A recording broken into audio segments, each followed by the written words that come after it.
Aquí en Apocalipsis 15 vemos la santidad de Dios expresado en su juicio.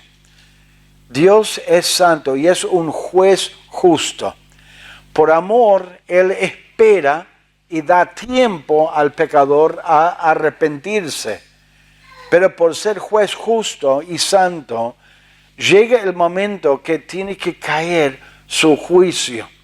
Y ahora está preparándose para este juicio. Dice en 2 Pedro que Dios no se ha olvidado de su juicio. Pero la razón por la cual el juicio de Dios espera y da más tiempo a la humanidad es por su misericordia. Él no quiere que ninguno perezca, sino que todos lleguen al arrepentimiento.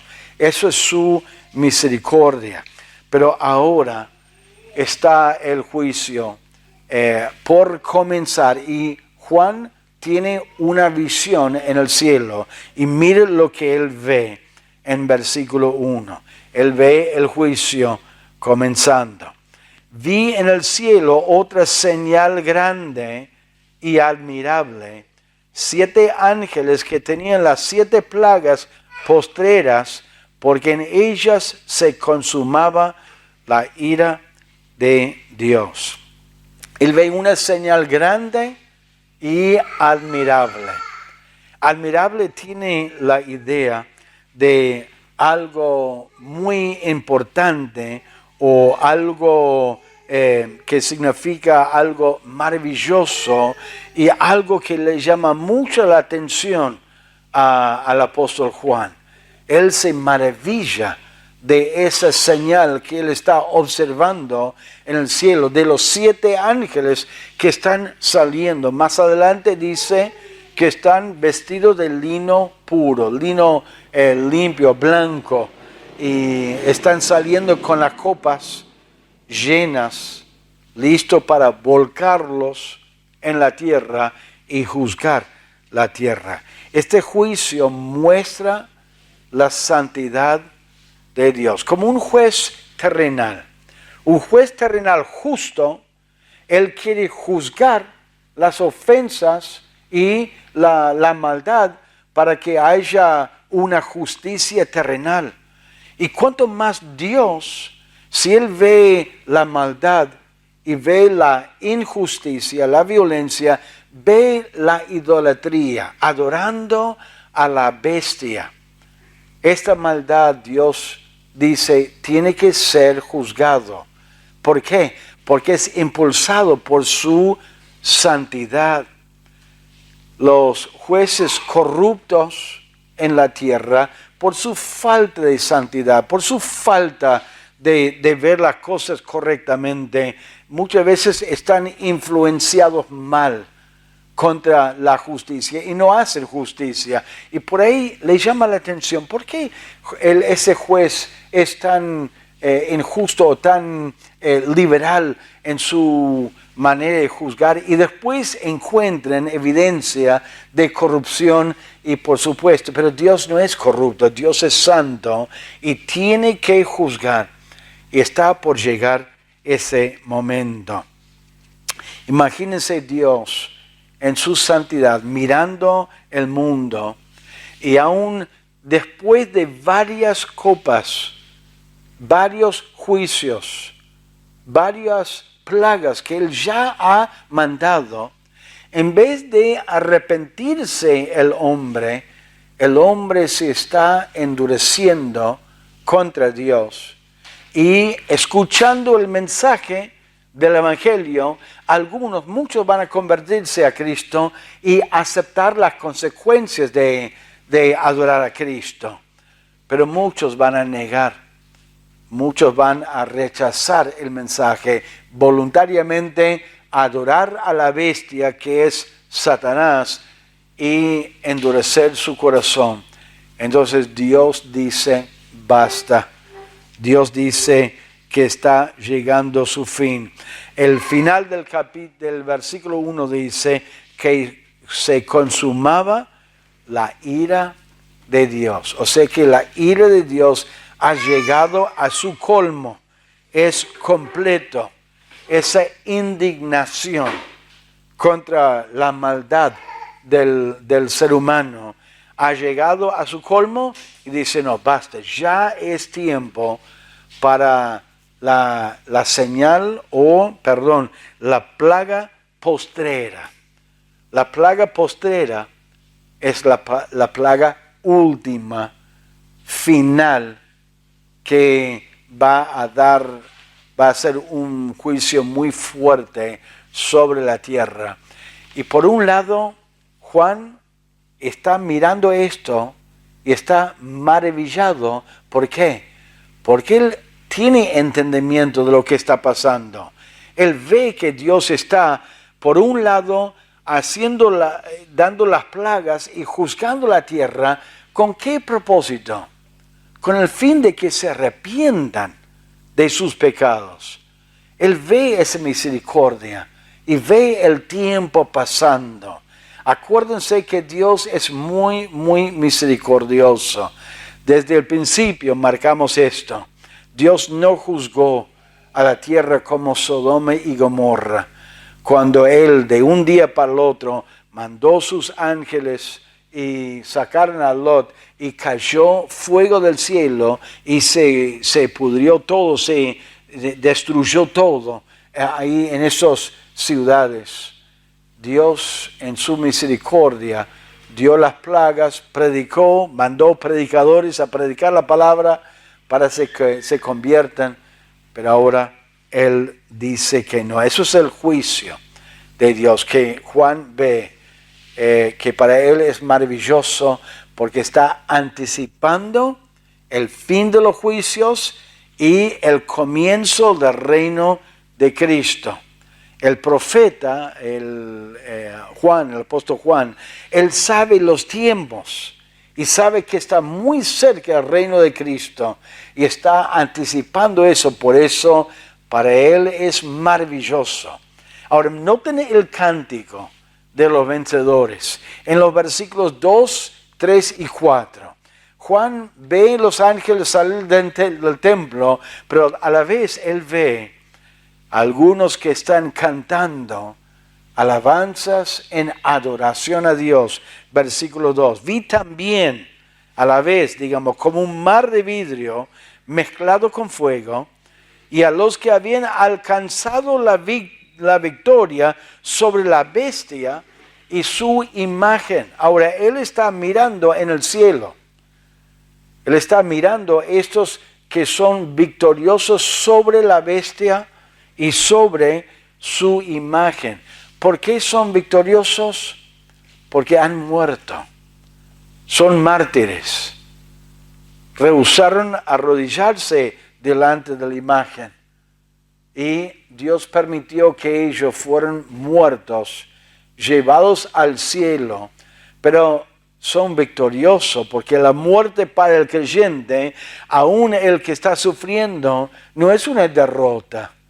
No es algo triste, no es algo malo, es un motivo de alabanza, de adoración a Dios. ¿Por qué?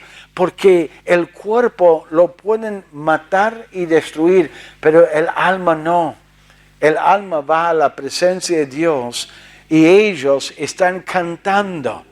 Y quiero decirles algo, hermanos, que cuando una persona muere, su alma al instante va a la presencia de Dios. Si es un hijo de Dios, va a la presencia de Dios y está disfrutando de la otra vida. Por más que su cuerpo esté en la tierra y sepultado. Y no piensen que el alma, por algún motivo, cualquier motivo, está dando vueltas, o que está inquieto, o que no descansa en paz. Algunos dicen, bueno, que en paz descanse, porque piensan que es una manera de influenciar el alma. Nosotros no influenciamos ninguna alma una vez que parte de este mundo y va al otro lado. Nosotros no podemos influenciar esa alma, Por más que oramos, por más que pedimos a Dios, por más que intercedemos o compramos algo o prendemos una vela o algo, no podemos influenciarlo. Ya Dios tiene control del alma y esa alma va a la presencia de Dios. Y es un hijo de Dios. Y esas almas están cantando, están conscientes estas almas. Dice, su marca... son victoriosos sobre la bestia y su imagen y su marca y el número de su nombre en pie sobre el mar de vidrio con las arpas de Dios. Son victoriosos sobre la marca de la bestia porque rechazaron la marca. La bestia, la imagen requería que pusieran una marca, ¿se acuerdan? Para poder comprar y vender. Y tenían que adorar a la bestia. Pero ellos eran verdaderos hijos de Dios, dispuestos a sufrir por su fe en Cristo y rechazaron. Y por eso están victoriosamente cantando al Señor. En el capítulo anterior, ¿se acuerdan que había una promesa en versículo 13, 14, 13? Oí una voz que desde el cielo me decía, escribe, bienaventurados, o sea, bendecidos, de aquí en adelante los muertos que mueren en el Señor. Sí, dice el Espíritu, descansarán de sus trabajos porque sus obras con ellos siguen. Son victoriosos porque no están sufriendo, están en la presencia de Dios porque rechazaron ese número, rechazaron adorar y están disfrutando de esa recompensa de adorar a Cristo. Ahora, están cantando el cántico de Moisés y el cántico del Cordero. El cántico de Moisés es una referencia a un cántico, léenlo en su casa, en Éxodo capítulo 15. Cuando cruzaron el mar muerto, se abrió el mar y Faraón y su ejército vino detrás de Moisés, y cuando Israel estaba en tierra seca y Faraón con todos sus ejércitos pasaron por medio de esa misma tierra del agua, cerró Dios el agua, lo destruyó. Y había un cántico de victoria sobre su enemigo, el cántico de Moisés. El cántico de Cordero es una referencia a la redención, liberación de sus pecados. Y mire las palabras, versículo 3. Y cantan el cántico de Moisés, siervo de Dios, y el cántico del Cordero, diciendo, grandes y maravillosas son tus obras, Señor Dios Todopoderoso, justos y verdaderos son tus caminos, Rey de los santos. ¿Quién no te temerá, oh Señor, y glorificará tu nombre? Pues solo tú eres santo, por lo cual todas las naciones vendrán y te adorarán, porque tus juicios se han manifestado. ¿Por qué se manifestó sus juicios? Por su santidad, por su santidad. El énfasis en estas alabanzas es la grandeza de Dios, la santidad de Dios, la persona de Dios. Así deberían ser nuestras alabanzas a Dios hoy, pensando en su grandeza. Cuán grande es Él, nosotros cantamos, ¿no? Que vemos su mano, vemos en la creación, en las estrellas, vemos su mano poderosa en la creación. Los salmos están llenos de alabanzas de la creación y el poder de Dios. Así deberíamos alabar a Dios. Así debería ser nuestro enfoque, y así es el enfoque, la grandeza, las maravillosas obras de Dios. Él es todopoderoso, Él es justo y verdaderos son sus caminos, la verdad.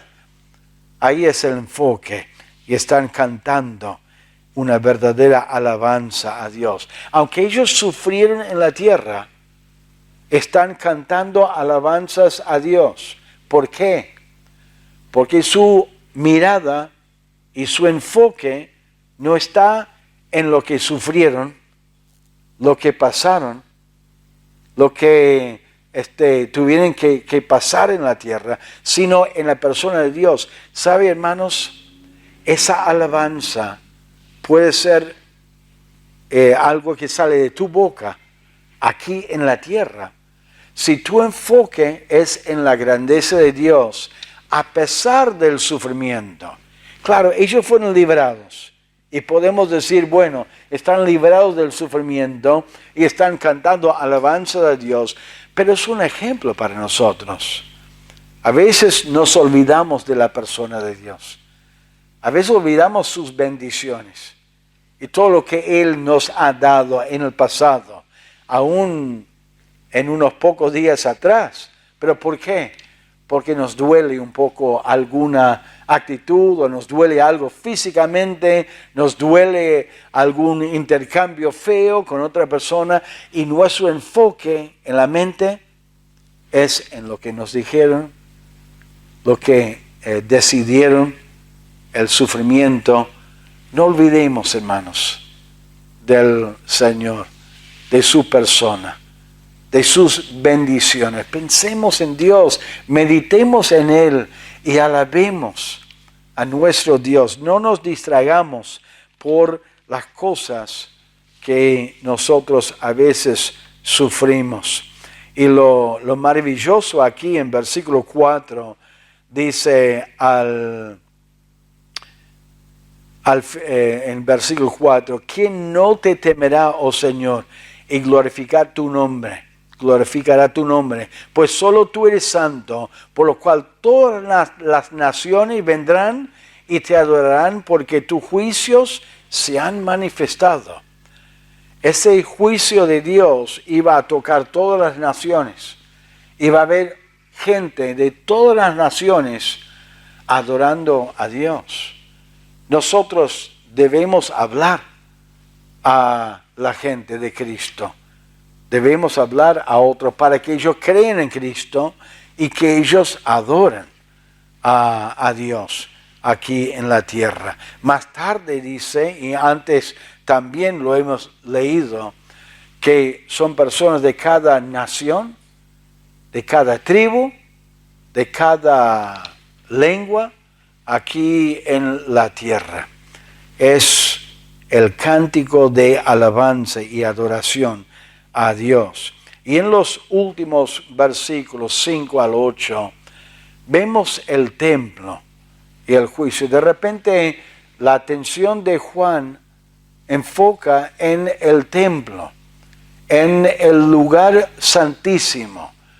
Los que hemos estudiado la Biblia sabemos que en el tiempo de Salomón, en el tiempo de David y aún en el tiempo de Cristo, había un templo donde los adoradores de Dios llevaron sus corderos y ofrecieron sacrificios en el patio, en el templo. Pero había un lugar en el medio guardado por una carpa, una tienda, digamos, en el tiempo de Moisés, pero durante el tiempo de Salomón y aún en el tiempo de Cristo, había un edificio alrededor de ese templo, ese lugar santísimo, donde estaba el arca de Dios. El arca era un cajón hecho de madera cubierto con oro, donde el sumo sacerdote entraba una vez por año para salpicar la tapa con la sangre de un cordero para buscar el perdón de los pecados de todo el pueblo, simbólicamente, porque este animal no podía perdonar el pecado de la multitud, de la gente. Simplemente cubría ese cajón, ese arca, y Dios, por la fe de los adoradores, guardaba su su ira contra el pueblo, y lo hicieron año tras año tras año, una vez por año. Ahora, miren versículo 5. Después de estas cosas miré, y aquí fue abierto en el cielo el templo del tabernáculo del testimonio. Lo que Juan vio era una maqueta, digamos, o un ejemplo de ese templo en el cielo y el lugar santísimo. Eso es la idea de la palabra templo, y que salía de ese templo estos ángeles. ¿Se acuerdan lo que pasó cuando Cristo murió en la cruz? Cuando Él murió en la cruz, derramó su sangre, el velo que guardaba ese lugar santísimo se rasgó desde la parte de arriba abajo, abriendo la entrada a la presencia de Dios. Ese lugar era simbólico de la presencia de Dios, y el hombre fue reconciliado con Dios por medio de la sangre de Cristo. Ahora, lo que Juan está por ver ahora son los ángeles saliendo de este templo para juzgar a la tierra. Ya Dios ha llegado al colmo de su indignación y de su ira. El templo era un testimonio al pueblo. ¿Testimonio de qué? Testimonio de la santidad de Dios, porque era un lugar donde no podían entrar cualquiera, solamente una persona una vez por año. Dentro de ese lugar santísimo estaba el arca, y dentro del arca estaban las tablas de Moisés, que hablaba de los 10 mandamientos. Y esos 10 mandamientos eran un guía para el pueblo, para mostrarles su pecado y guiarles al arrepentimiento, para que tengan fe en Dios y confianza en Dios. Pero dentro del arca también estaba maná del desierto. Durante todo ese tiempo Dios lo guardó milagrosamente, y eso simbolizaba la provisión de Dios, como Dios proveía para el pueblo. Y también estaba la vara de Aarón, que también hablaba de la vida eterna. Son todos detalles que son difíciles de hablar así nomás, pero era un testimonio del cuidado, de la gracia, de la santidad de Dios. Y esos ángeles salían de ahí con esas vestimentas de lino blanco, representando la santidad de Dios, y ha llegado el tiempo de juicio. Dice también en el versículo 6, dice: y del templo salieron los 7 ángeles que tenían las 7 plagas, vestidos de lino limpio y resplandeciente, y ceñidos alrededor del pecho con cintos de oro. Y uno de los 4 seres vivientes dio a los 7 ángeles 7 copas de oro, llenas de la ira de Dios, que vive por los siglos de los siglos. Su ira está llena. Acuérdense, es una copa llena, que se puede y se va a volcar rápidamente sobre el mundo, como uno vuelca un vaso lleno y se derrama todo. El juicio de Dios, la plaga de Dios, la ira de Dios está por volcarse sobre la tierra de una manera rápida, de una manera determinante, y Él es el Dios de los siglos. Él es eterno. Y ese juicio de Dios, de un Dios eterno, va a afectar la humanidad durante toda la eternidad. El juicio del Dios de los siglos por los siglos es un juicio por los siglos de los siglos. Por eso es tan serio este mensaje de Apocalipsis, donde nosotros tenemos que reconocer que estamos viendo decisiones, acciones y juicios eternos sobre la gente que queda en la tierra. No solo los que están escuchando el Evangelio, pero están adorando a la bestia y al anticristo. Y uno de los cuatro bestias, uno de los cuatro seres vivientes sale.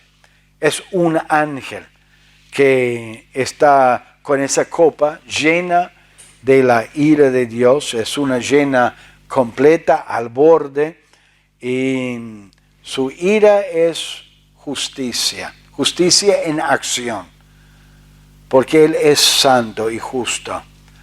Cuando uno vive en santidad, vive con un sentir de lo que está bien y de lo que está mal.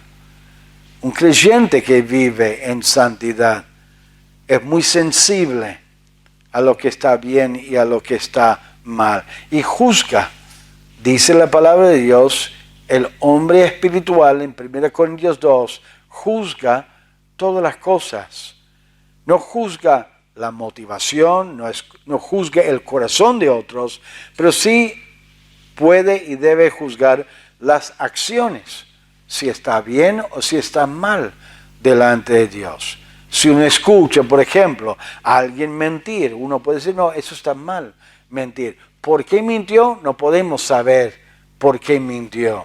Esa parte del juicio, nosotros no podemos participar en eso, pero juzgar lo que está bien, lo que está mal. Y por la santidad de Dios, Dios va a juzgar. Y esos ángeles salen de ese lugar santísimo, de ese lugar de gracia, de fidelidad de Dios, testimonio. Y dice en versículo 8, y el templo se llenó de humo por la gloria de Dios y por su poder, y nadie podía entrar en el templo hasta que se hubiesen cumplido las 7 plagas de los 7 ángeles.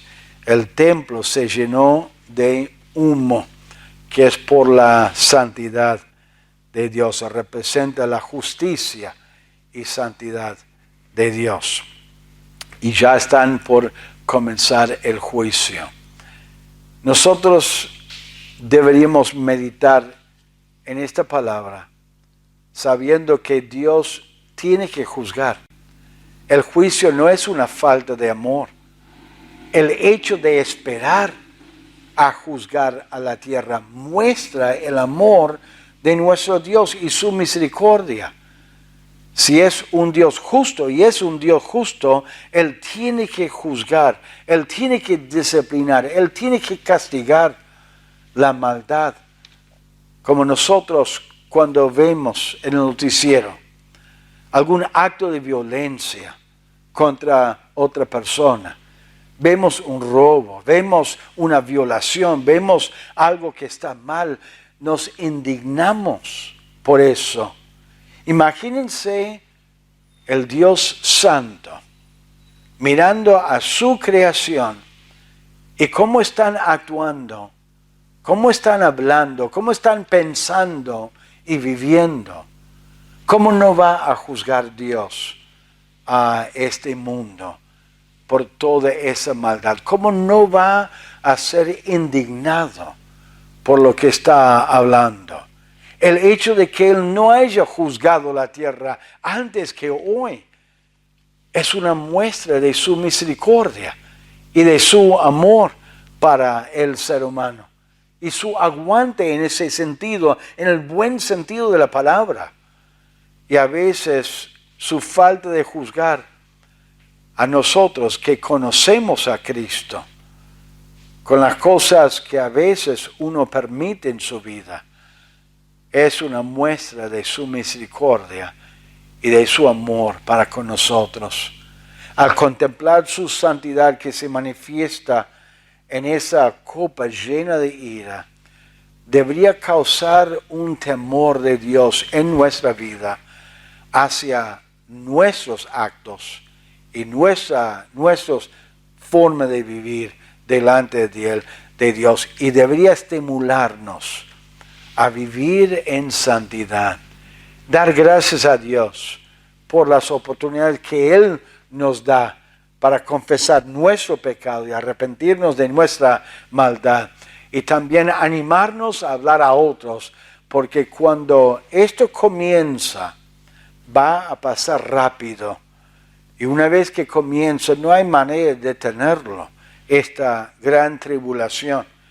Deberíamos hablar a otros de Cristo, advirtiéndoles del juicio de Dios, de la santidad de Dios y del cántico del Cordero, de liberación de sus pecados, de su maldad y de la salvación que Dios les ofrece a ellos. Vamos a orar al Señor.